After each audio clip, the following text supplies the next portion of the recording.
it's Carrie with Wrap Your Head Around Silks. This is the Expecting Aerials podcast, now with the Digitin Network. How's it going, guys? Thanks so much for joining me today. Before we get started, Wrap Your Head Around Silks has a lot of stuff coming up. Look for some holiday specials. Look for my blog in your inbox every week on Tuesdays.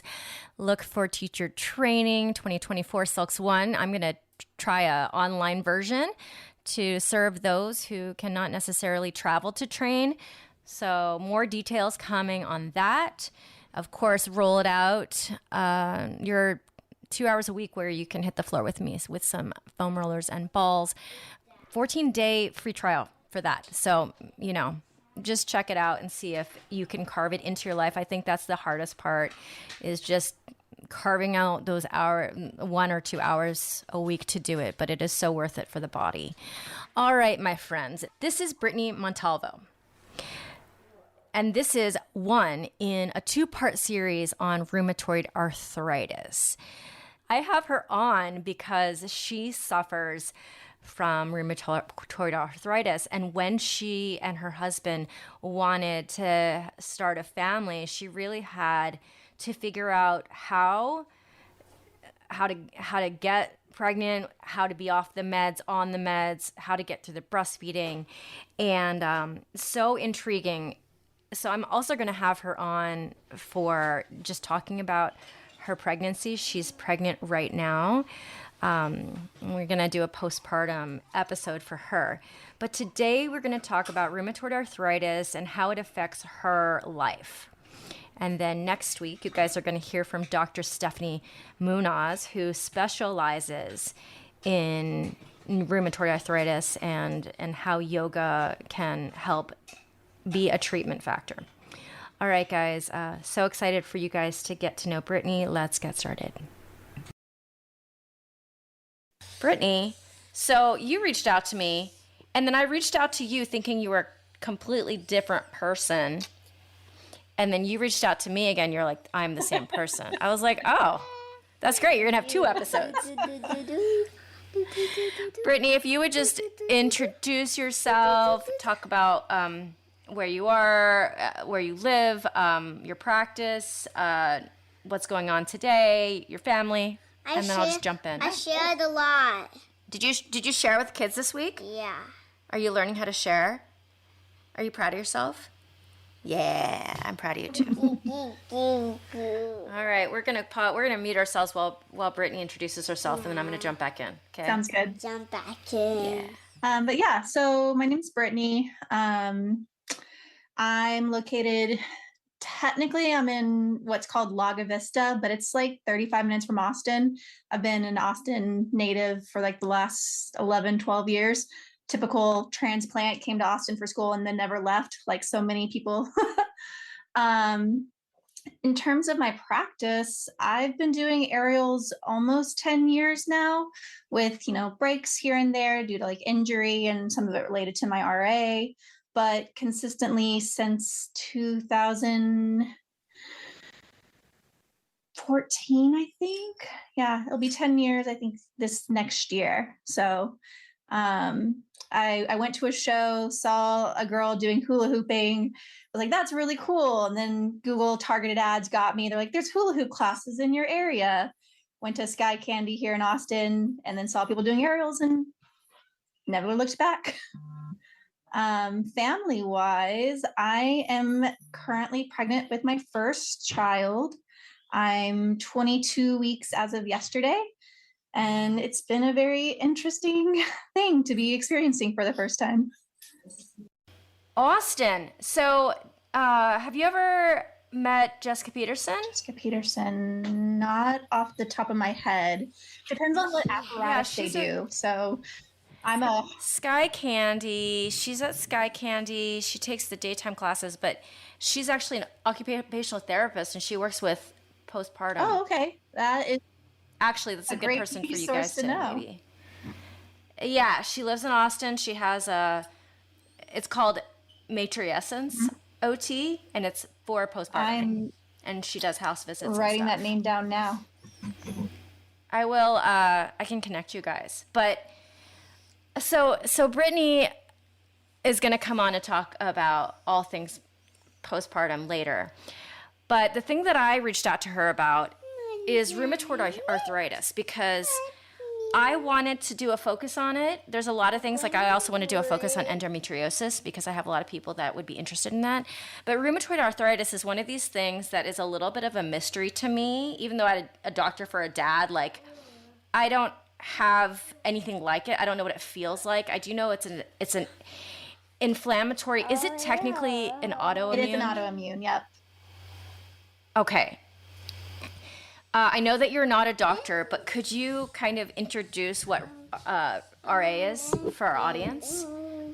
Yeah, I mean, from my very non-doctor understanding is it is my immune system being too good. And as a result of that, it attacks my joints. But the funny thing about RA that I learned later as my like disease progressed is everyone has this idea that it's only a joint disease, and that means that your hands will hurt, your feet may hurt. But the funny thing is it'll actually attack your organs as well. So at one point, I actually went to the hospital with what felt like a heart attack because due to like stress and things that were going on in my life at that time, it had attacked like the tissue around my heart and made all of that inflamed. So depending on the severity of your RA, it can affect more than just your like joints in your hands and your feet. Okay, so it's an autoimmune, but it's also a nerve disease. I know it can affect nerves just because of the inflammation. Got it. Pushing on things. Okay, so let's start with your, when were you diagnosed? So I was diagnosed in, I'm trying to remember because it's been so long now, in 2014, I believe, either 2014, 2015. It was very, very, I think it was 2015, because the funny thing is like my aerial journey and my RA actually kind of go hand in hand. That's what I was going to ask. It's like the same year. Yes. So for probably 2 years prior to that, I had already been having pain in my feet and pain in my ankles. And the funny thing is at that point in time, I was hitting my like, I'm going to go out and dance every weekend phase of my life. And people were making fun of me saying like, oh, your feet are hurting because you're wearing the wrong shoes when you go out dancing. And I went to podiatrist, and all of them were like, well, you just need to stretch more. You're just not, your calves are tight. That's why your feet are hurting. You have plantar fasciitis. And I just dealt with that for almost a year and because of that, I had to stop doing what I'd always done, which was I played soccer. I was a runner. Those were my outlets for fitness, and I couldn't do them anymore. So I found aerials because I was looking for something that one was fun, but was not high impact on my feet. And I'd been doing aerials for about a year. And as my feet were getting worse, my hands started to get bad too. And the funny thing is I had multiple friends and coaches who said, oh yeah, in your first year of aerials, it's like you have arthritis. And I make the joke of like, no, actually I did. I say that all the time because in the first year, I did feel like my hands had what I imagined as arthritis. Exactly. But of course, that wasn't what it was.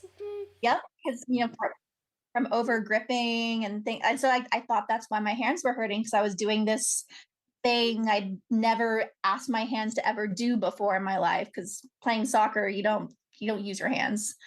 So about a year into that, I have woken up, it was around Christmas. I woke up and I could not put weight on my left leg, just crumpled. And what had happened, just to fast forward, making an easy story, after I went to a foot surgeon instead of a podiatrist, I full on had surgery on my ankle. I had MRIs because they were so sure, and there was so much fluid in my ankle that I must have had a tear that they just couldn't see because there was so much fluid buildup. So I went under the knife, had surgery, came out of it, to the doctor telling me, well, nothing was torn. And what had happened was the tendon that goes down my outside my calf to my ankle, the inflammation was so bad that it had rubbed against the bone and flattened out. And that's why I couldn't put any weight on my leg. So he fixed it and then referred me to a rheumatologist. And I finally had my answer as to why all these things were happening. So was there fluid to drain? So lots in of that surgery? I don't know. Okay. I didn't ask those questions. All I know is that there was inflammation and fluid buildup all around it, and he cleaned it out, made the tendon circular again, and then sewed me back up. Wow. Wow. So could you have avoided that surgery had you known? If I'd known, yeah. If I had gotten diagnosed with RA earlier, I could have gotten on medications, which would have helped with the inflammation. I could have made the changes to my diet, which is how I address my RA, is like I am on medication, but I'm also very clean with my eating, and I try to keep my stressors low because all of that plays a factor in your flare-ups. But yeah, I probably would not have had to have surgery if I'd been diagnosed sooner, but I had a bunch of doctors telling me I just needed to stretch more. And I had unfortunately, not a great family history. I didn't realize there are people like my grandmother who has lupus and has other autoimmune disorders. None of that was known to me. So I didn't know to advocate for myself, unfortunately. So like knowing your family history is so, so, so important. Does your body always, like sometimes when I am not eating clean, I just feel inflamed. Do you feel inflamed all the time? Not all the time anymore. So my RA has gone through different phases for myself. Like right now, I would not say that I'm in remission because I do have flare-ups from time to time that last a couple of days. And when I say a flare-up, that means for me, I will have like one or two specific joints that ache and hurt so bad to touch that I can't use them. So sometimes it'll be, the outer bone in my wrist. Sometimes it'll be a specific knuckle. I've had it hit my jaw. So like chewing is almost impossible. But for the most part, I'm not in pain on a daily basis anymore because of my treatment plan with my doctor. But I've had times where, back in 2017, I just got very tired of constantly having infections because unfortunately, the only medication that you can take for RA is immunosuppressants. It's like your immune system is too good, it's killing itself. So now you have to take something to make your immune system not as good. And for me, that means I was constantly having yeast infections. I would have UTIs. I just have to be very, very careful, which made navigating COVID very interesting. And I just got tired of it in 2017. And I'd read a bunch of stuff where some people can manage their RA, especially if they're very low on their symptoms. Naturally, they'll do, diet, and they'll do these supplements, and they'll do these things. And I tried it. It worked for about a year, and then it hit me horribly. Like I ended up having such a bad case of locked up shoulder that I couldn't even lift my arm above my head. And when that happened, I immediately was like, all right, I have to get back with a new doctor. And one of the reasons I went on that natural path for my RA is because my doctor before, I didn't like him. He wasn't very kind. He was very condescending and wouldn't answer questions. And I was just tired of it and not being listened to. So I went that natural route. But thankfully, I have a new doctor and she's amazing and wonderful. And your care team makes all the difference with this. Yeah. And the gaslighting that happens from the doctor's end, it's just so interesting, right? Yeah. I don't understand why it's a closed-mindedness, right? Yep. It's a combination of the gaslighting as well as, unless you have a family member who has had RA or you happen to have a friend who has had RA, and I can speak of this is true of any autoimmune disorder. you don't know what to expect. You don't know what you're going to go through. And my doctor just was not really good at like setting good expectations and talking about side effects, and I just didn't feel listened to. I didn't feel informed. And when you're the expert dealing with somebody who has no experience with this, like talk to me like a child. Make sure I fully understand what I'm getting myself into. And he wasn't very good at that. Okay, so let's go to the aerial side. Give me some examples of how it affects you, like on the apparatus, if at all. No, it does. It definitely does. Okay. I definitely have to make modifications for myself. And it's funny because every time I go to a new studio or I go to a new coach or a workshop, they're like, oh, do you have any injuries? That's always the question that we ask. And I have to be clear, like, hey, I have RA. Today is a good day, today's not a good day, or whatever expectations I need to set, but I know my body and I can modify for myself. So depending on like if it's flaring up in my wrist, then I know that Amazon's is not going to be something I do that day, because that downward pressure is not going to be something that my body can take. Are you on Lyra a lot? I'm a heart apparatus, so Lyra and trapeze are my things. Okay. And then I've been exploring sling, and then this is kind of where it comes into play. I don't do silks. I will never do silks because so much of silks requires locks around your ankles and around your wrist. And that generally doesn't, got it, depending on the day, doesn't work for my body. So just silks has never been something I've explored. And did that happen kind of organically where you're like, okay, these locks don't feel good, so I don't feel good, so I am gonna go to Lyra class. Oh, I feel better. Kind of not really. When I first got started, silks didn't have that success rate that made me feel good at first. Like trying to climb was impossible for me, where Lyra, I could, get onto the apparatus and still do things. But it also had to do with, I didn't realize you could spin on silks, which I know that now. And I loved spinning. Like spinning was my absolute favorite. So I just was very drawn to Lyra. Well, spinning's a bigger part of Lyra than it is with silks. We spin some of the time, but not, half of the time maybe. Okay, so like Amazon is putting downward pressure. How about if you had that same type of day? Can you do a single hand hang? Is it the grip strength? It depends on the grip. So it's not the grip strength. It has to do with like flamenco grips are very, very difficult for me. The twist. Yes, the twist. Because as soon as you do the twist, then that's isolating all of that pressure on the joint. But if it's like a single arm hang and I'm just gripping in just an overhand grip, I'm fine because there's no pressure being applied to that joint. And do you do the things, granted, mind you, I don't do them. And I don't have RA. Ankle hang on the Lyra, toe hang, like elbow. Usually. Yeah, that's all fine. It just depends on if I'm flaring or if I'm not. And I know if I'm flaring, then I stay away from skills that are going to affect those joints in those days. How about your hips? No, thankfully I don't get hit in my hips as of yet.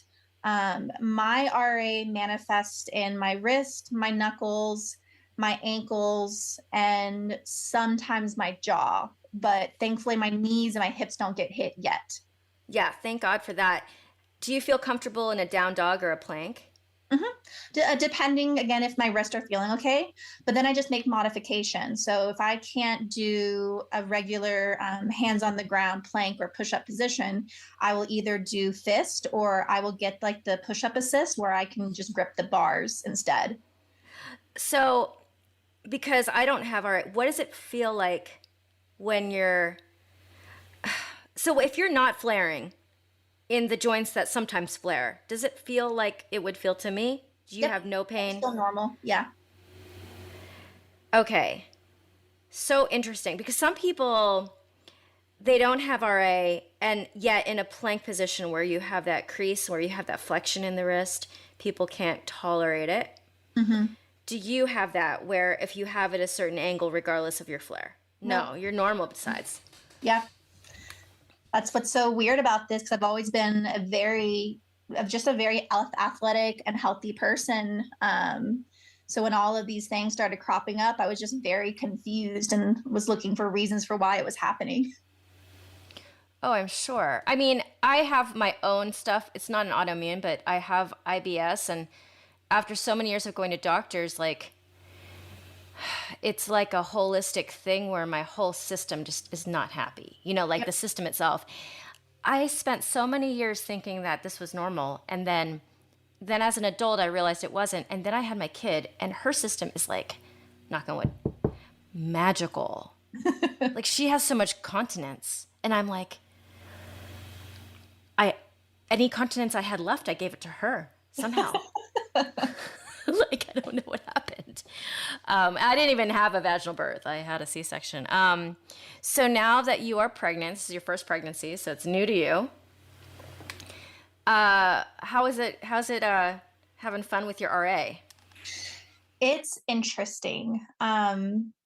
So one of the things with RA is one of the main medications that you can take for it that everybody starts with and most people are on is called methotrexate.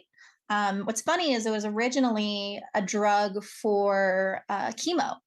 And then in very, very low doses, they found that it was really helpful for those of us with RA and helping with the inflammation.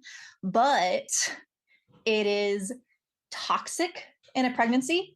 It literally will cause birth defects. Wow. So you have to get off of that drug in order to even attempt to conceive. And it depends on the doctor. Some say 3 months, some say 6 months. Mine told me 3. So when my husband and I decided we were finally going to try, I had to consciously get off of that medication for 3 months to move forward with even trying to conceive. And it was scary to make that decision.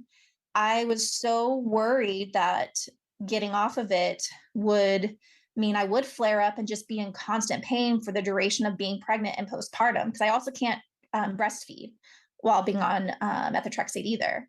So making the choice to try to have a baby was like very anxiety inducing for me as well. Sure. And did it end up, is it as bad as you thought? Thankfully, no. There are other medications that you can take alongside pregnancy. So for me, I'm on something called Cimzia, which is a biologic drug. I get injections once a month. And that one I'm able to be on while I'm pregnant as well as breastfeeding. And thankfully, it is keeping my RA for the most part under control. I do have flare-ups where I'll hurt for 2 or 3 days, but I'm used to that. I can power through that. So I'm lucky, but it was definitely a scary thing, being worried that I would just be in pain every single day. Let me ask you, if you are on methotrexate, which I've seen many commercials about, which is why I can pronounce it correctly, I think, somehow wired on my brain. Let's just say you get pregnant accidentally. Is it just like get off of it as soon as you know that you're pregnant? Get off as soon as you know that you're pregnant. Yeah. And there's lots of women, because like I'm in a bunch of like moms with RA groups and things like that I use as a resource whenever I was, starting to think about getting pregnant. There's women who, don't realize they're pregnant and they're on it and they get off and they have completely healthy babies. So it's definitely more of a precaution and more of a like, just don't be on it long term in your pregnancy. I should have asked this earlier when you talked about your symptoms. Is it resting pain? Like when you're in pain, are you like laying in bed and it's like hurting? It can. If the flare up is really, really bad, I've had times where like I wake up and it's like a throbbing pain, where generally when I hurt right now, it's only if that joint gets activated or pressure put on it. But there's been times where it just hurts and aches constantly. But thankfully I haven't had that in many, many years. Okay. And then body work. Does body work help? It can help. I never explored it when my RA was at its worst, so I can't say for sure whether it does or not. And this episode is going to be coupled with, I don't know if it's going to be in the same week or if it's going to be, the next week, going to be coupled with my friend, Dr. Stephanie Haas, who specializes in rheumatoid arthritis. So I'm going to ask her these questions because I'm a body worker myself, and I would love to know the best practices around that, because generally if somebody's inflamed for other reasons, we decide to work on them or not. Mm-hmm. Like, it's a very specific thing. Like, if you're inflamed because you have too much tightness, then yes, I do work on that person. If you're inflamed because you have an injury, I probably won't work on you that day, so this is something that I'm very interested in. And then that coupled with, do you have any morning sickness right now? No, I was pretty lucky. So I didn't really have any morning sickness at all. Like my very first week of realizing I was pregnant, and I was one of those who found out very early. Okay. Well, you guys were trying, so. Yep, we were trying. I was doing the ovulation test, and I was like, all right, it says now, let's go for it. And the funny thing is, like, I found out I was pregnant literally the day or two before I had booked a traincation in Vegas. So I get to Vegas to train aerials, and of course that was like the only week I had morning sickness. I ended up leaving the traincation early because like I can't hang. I can't do this. But no, I thankfully didn't have any morning sickness other than that 1 week. And my worst symptom in first try was just exhaustion. I was so tired, and it's hard because that's also one of the main symptoms of RA as well, is fatigue is horrible. Man. Yeah, so pregnancy and then later on menopause, coupled with RA, that's going to be fun. What is this bean doing? Look at this girl. Are you giving Brittney a funny face? Maybe. Are you still training right now? I am. I'm still training and still teaching. Well, okay. When I say training, it's just doing very easy, light flows after I get done teaching a class. I'm not doing a whole bunch of Lyra. I'm leaning more towards sling, and that's the class I'm teaching the most. So I'm going to try to keep teaching until probably end of October if my body will allow, but it's getting harder. My lower abs don't activate like they used to. Oh yeah. I mean, and depending on your situation, like at my studio, they just had me teach all the way through, and I just did I didn't, I had students in the class that could demo for me based on my vocals, based on my verbal. But that's studio to studio.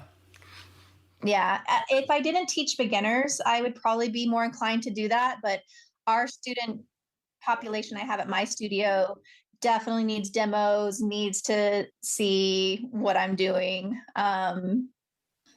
I can verbally cue it, but I don't have any like consistent studentship that I could have someone demo for me. So. Right. Are you teaching at Sky Candy? No. I teach at a studio in town called Inner Diva. They just introduced aerials to their studio, so I'm trying to help kind of build that studentship and engagement. Do you know Ruth Wu? I knew a couple aerials. I love Ruth. She came into my Silks Level 1 teacher training. She's such a beautiful performer and aerialist, and yeah, she's lovely.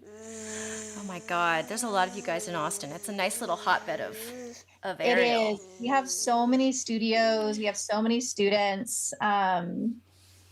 And yeah, I remember when Ruth moved to Austin, she was coming to my lyrography class at my last studio that I taught at. I recently switched studios in the last 6 months.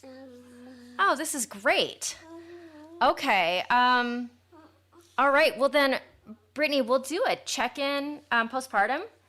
Yeah. I'll just reach out. I am giving all the good juju for your second and third trimester, and for the, are you a person who wants to have a birth plan? I mean, I do. It's actually funny. Literally this morning, I finally reached out to the main, one of the big companies. I don't know what to call it, companies or whatever, for doulas here in town. Got it. Yeah. Because I love my husband to death. He's an amazing person, but he doesn't handle pressure or conflict very well. Oh, no. I'm usually the one who manages that for us. The joke is that I'm the project manager in our lives. Got it. When I'm in the hospital and decisions need to be made, I really want to make sure I have an advocate there who will speak up. So sure. I'm going to probably start exploring trying to find like a good doula for myself. Brittney, thank you for giving us a peek into what it is like to have rheumatoid arthritis and be doing aerial. You're like a triple threat on this podcast, pregnant and aerial and rheumatoid arthritis. Yep, got all the things. Got all the things. Bean, you want to say goodbye to Brittney? Bye. Oh, okay, she's going to do it from down there. Thank you so much for your time. Yeah, thanks so much. Thanks for having me.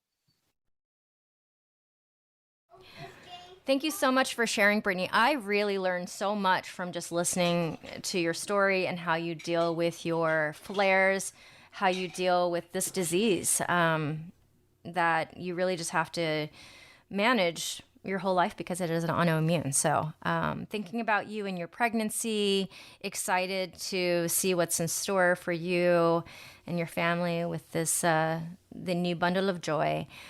All right, my friends, if you would please honor me with a 5-star rating and review anywhere you get your podcasts, it helps so much.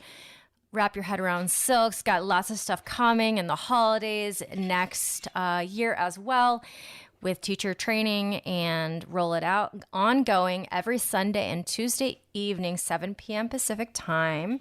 Also have a online portal that you can access those classes and mini videos of different parts of the body anytime you need a little bit of guided rolling. And then, anything there. I have a lot of free resources there. So just check it out if you haven't already. And if you want to listen to Greener Grass, my podcast with Kelly McVeigh, we are so broad in our topics. So it gets you away from the aerial stuff, but into the life things. And Digital Podcast, check that out. All right, guys, over and out. This is Carrie from Wrap Your Head Around Silks. This is the Expecting Aerial.